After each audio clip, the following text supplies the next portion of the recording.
Hello दोस्तों, स्वागत है आपका टारगेट 24 बाय अवनेश नामक यूट्यूब चैनल पर। उम्मीद करता हूँ आप सबकी स्टडी अच्छी चल रही होगी, मस्त चल रही होगी, एकदम ज़बरदस्त चल रही होगी। एसएससी जीडी की तैयारी कर रहे होंगे आप लोग अच्छे से। यूपी पुलिस की वैकेंसी भी आने वाली है, उसकी भी तैयारी में भी लगे होंगे। आज ये परसेंटेज की अपनी चौथी क्लास है। जिसने भी अभी तक चैनल को सब्सक्राइब नहीं किया, ये चैनल का नाम है टारगेट 24 बाय अवनेश। जल्दी से जाओ, सब्सक्राइब कर लीजिए, बेल आइकन ऑन कर लेना, जिससे कि मेरी आने वाली वीडियो आप तक आसानी से पहुंच सकें। अच्छे से अच्छा कंटेंट आपको दिया जा रहा है शॉर्ट ट्रिक के साथ, एकदम शॉर्ट ट्रिक आपको प्रोवाइड करी जा रही है, जिससे कि आपको एग्जाम में ज़्यादा दिक्कत ना हो। ये परसेंटेज चौथी क्लास है। इससे पहले मैं 3 क्लास करा चुका हूँ। जितने भी नहीं देखी हैं जाके देखिए, चैनल पर पहुँचिए। बहुत जल्द मैं रीजनिंग की क्लास भी शुरू करने वाला हूँ, जो शाम को रहेगी 8 बजे, शायद 4 बजे से अपना मैच चलता है। 4 बजे से सुबह 7 बजे से स्टैटिक जी की क्लास चलती है। स्टैटिक जी की अभी थोड़ी 2-3 दिन से बंद है, टाइम नहीं मिल पा रहा है शेड्यूल करने का। ठीक है, ये मैथ की चौथी क्लास है अपनी। इसके बाद 2-3 क्लास और लूँगा, उसके बाद परसेंटेज खत्म। उसके बाद नया चैप्टर शुरू करेंगे, प्रॉफिट लॉस।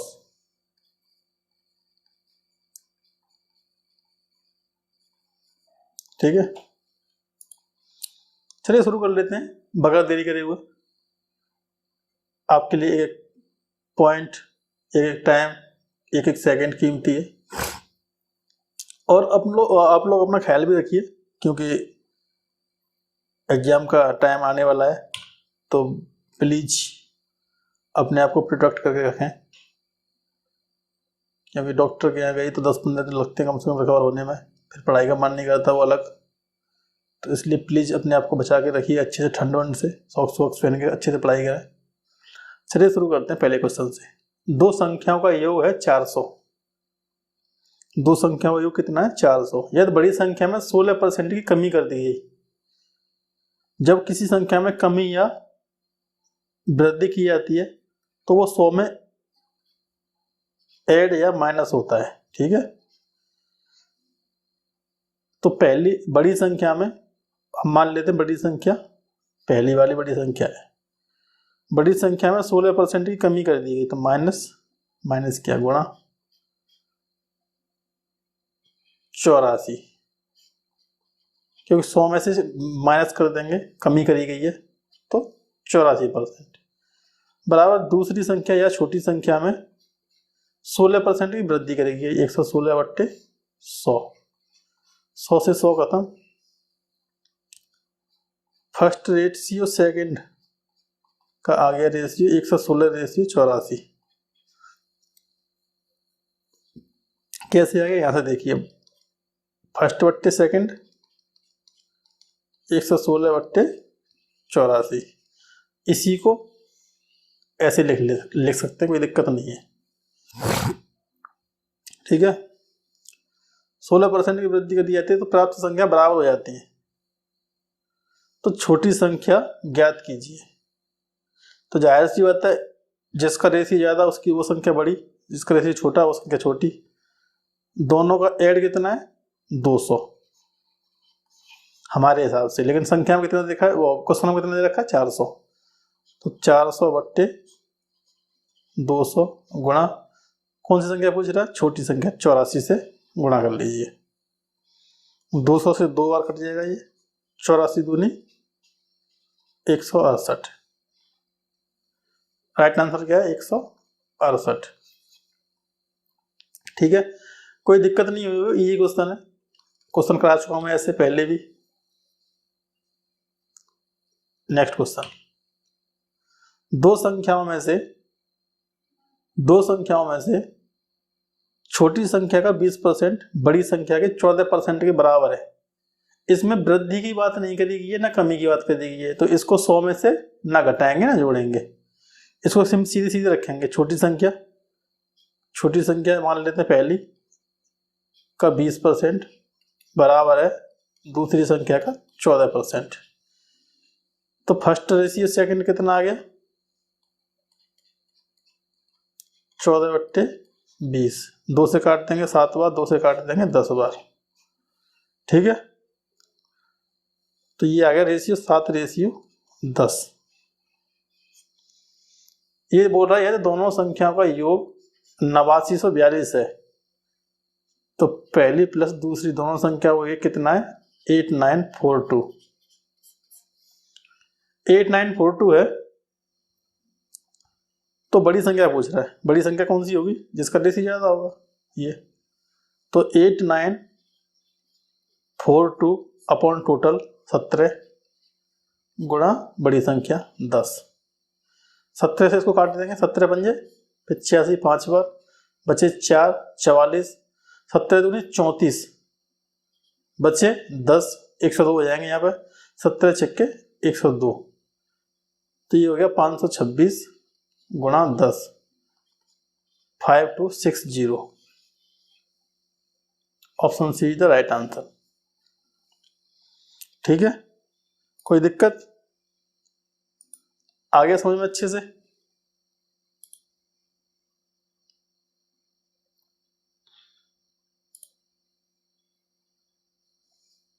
आगे समझ में अच्छे से? राइट आंसर क्या है, ऑप्शन सी। नेक्स्ट क्वेश्चन देखें।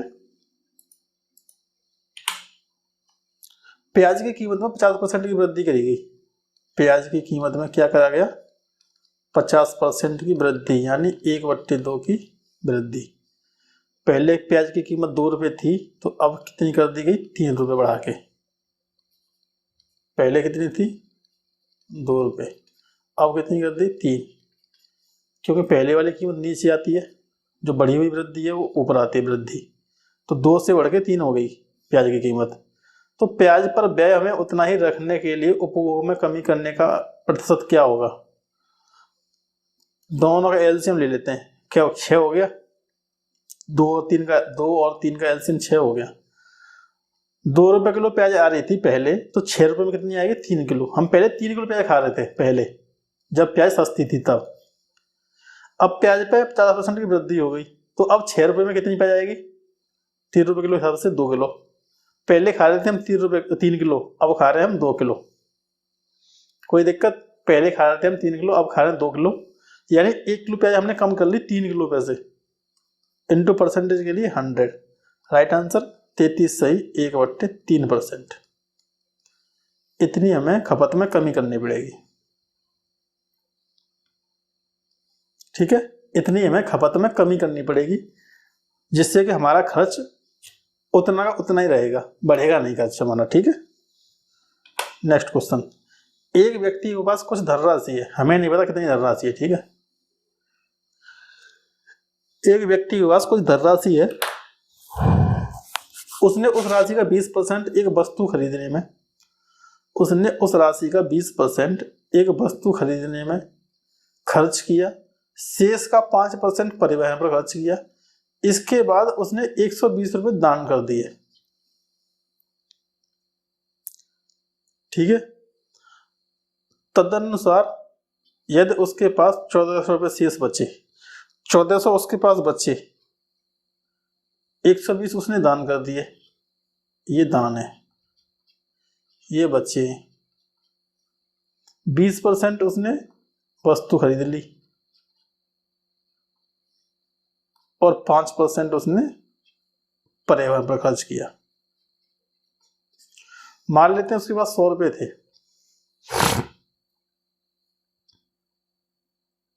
ठीक है। मान लेते हैं उसके पास 100 रुपए थे, तो उसने 20% की जो वस्तु खरीदी, यानी 20 रुपए की वस्तु खरीद ली, उसके पास बचे कितने, अब 80 रुपए। 80 में से 5% परिवहन पर खर्च कर दिए, 5%। 20 पंजे 100, 20 चौक 80, 5 से 5, ठीक है। 4 रुपए उसने परिवहन पर खर्च किए, यानी ट्रांसपोर्ट पर। इसके बाद उसने 120 रुपये दान कर दिए और 1400 रुपये उसके पास बचे। हम दान वाले अभी नहीं हटा नहीं रहे, हम दान वाले अभी हम हटा नहीं रहे, हम मान लेते हैं दान वाले उसने दिए ही नहीं, अभी उसी के पास हैं, तो उसके पास दान वाले मिला के कितने होते? 1520 होते। समझना बात को। 1400 उसके पास बचे, 120 उसने दान किए थे, लेकिन दान वाले अभी हमने दिए नहीं, मान लो उसी के पास रखे हैं, तो उसके पास कितने होते? 1520 होते। ठीक है, जो कि 76% के बराबर है हमारे हिसाब से, क्योंकि टोटल हमने 100% माने थे रुपये, 100 रुपये माने थे, 20% उसने खर्च कर दिए यहाँ और 5% खर्च कर दिए यहाँ, मतलब 5% का 4 रुपये यहाँ खर्च कर दिए, 20 रुपये यहाँ खर्च कर दिए, 4 रुपये यहाँ खर्च कर दिए, बताइए बच्चे कितने? 76। जो 76 बच्चे हमारे वो उसके 1520 के बराबर है। तो 76 जो बच्चे, 76 रेशियो या 76 यूनिट उसके 1520 के बराबर है। तो एक यूनिट की वैल्यू कितनी आ गई? 20 रुपये। ठीक है, 76 दूनी 152, तो एक यूनिट की वैल्यू 20 रुपये आ गई। वो ये पूछ रहा है कि उसके द्वारा परिवहन पर कितने रुपए खर्च किए गए। उसने परिवहन पर 4 यूनिट खर्च किए थे, तो 20 गुणा 4, 80 रुपये उसने परिवहन पर खर्च किए। Right answer option D. आ गया समझ में? उम्मीद करता हूं आ गया होगा। ठीक है, उसने 80 रुपये परिवहन पर खर्च कर लिए। Next question. एक परीक्षा में परीक्षार्थियों के 52% फेल हुए इंग्लिश में, 42% फेल हुए मैथ में, 17% फेल हुए बोथ में। तो इसको ऐसे ऐसे कर लेंगे, बहुत इजी बन जाएगा। आपने किया भी होगा ऐसे, समझने का तरीका है ये बहुत इजी।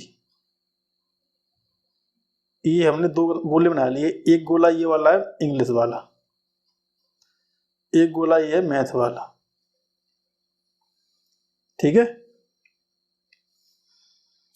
जब ये बोल रहा 17% दोनों में फेल हो गए, 17% यहाँ दोनों के गोला ये आ गए, 17% इसमें दोनों में फेल हो गए।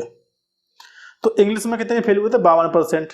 17% इंग्लिश वाले गोले में आ चुके, बच्चे कितने? 35%। हिंदी मैथ में कितने फेल हुए थे? 42%। 17% मैथ वाले गोले में आ गए, बच्चे कितने? 25%।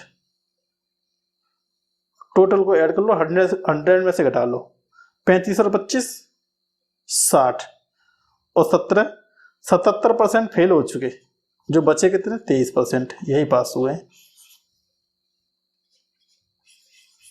ठीक है, इजी है ना? इजी है, बहुत इजी है। Next question.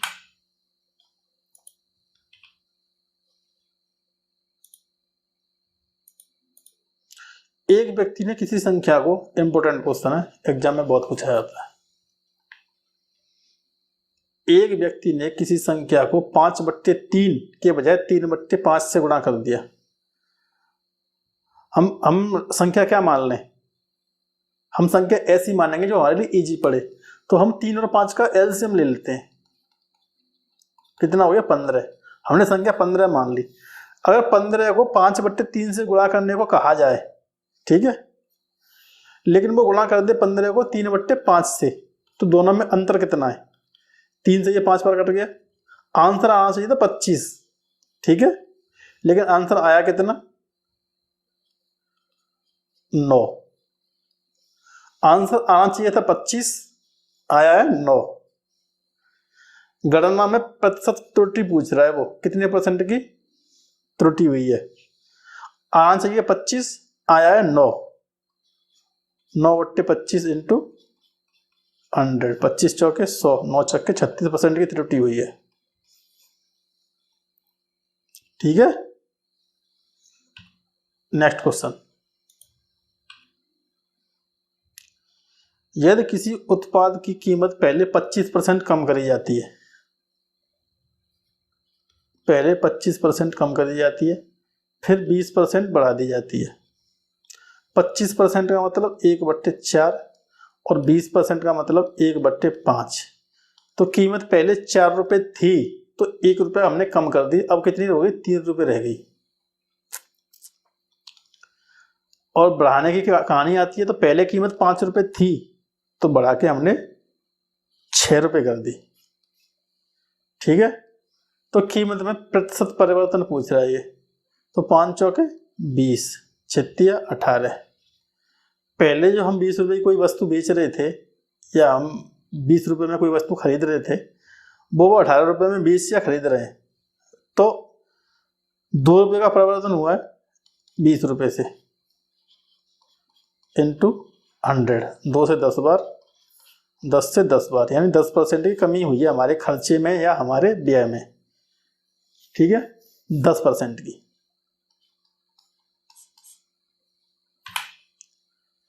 नेक्स्ट क्वेश्चन, किसी भिन्न के अंश में 10% की वृद्धि तथा इसके हर में 12% कम कर देने पर प्राप्त होता है। प्राप्त होता है, यहां कुछ मिसिंग है, वह भिन्न है, कुछ मिसिंग है बाय मिस्टेक। तो इस क्वेश्चन को आज अगली क्लास में कर लेंगे। इसके लिए SORR बाई टाइपिंग मिस्टेक हो चुकी है। 12% कम कर देने पर यहाँ कुछ आता होगा जो यहाँ से मिस्टेक गायब हुआ है बाय मिस्टेक। आज के लिए इतना ही रखा है मैंने क्लास में, क्योंकि आज थोड़ा सा थका हुआ था। तो आप चैनल को प्लीज सब्सक्राइब करिए।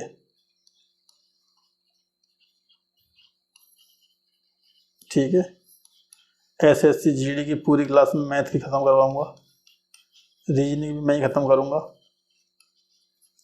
40 क्वेश्चन से 40 की गारंटी मेरी है, बशर्ते आपको मेरा साथ देना होगा। ठीक है,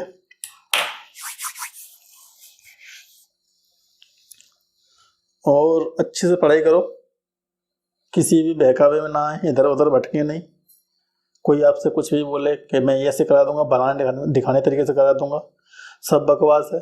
किसी के भी बहकावे में ना आए, मेहनत का पैसा बर्बाद चला जाएगा। मेहनत करो बस,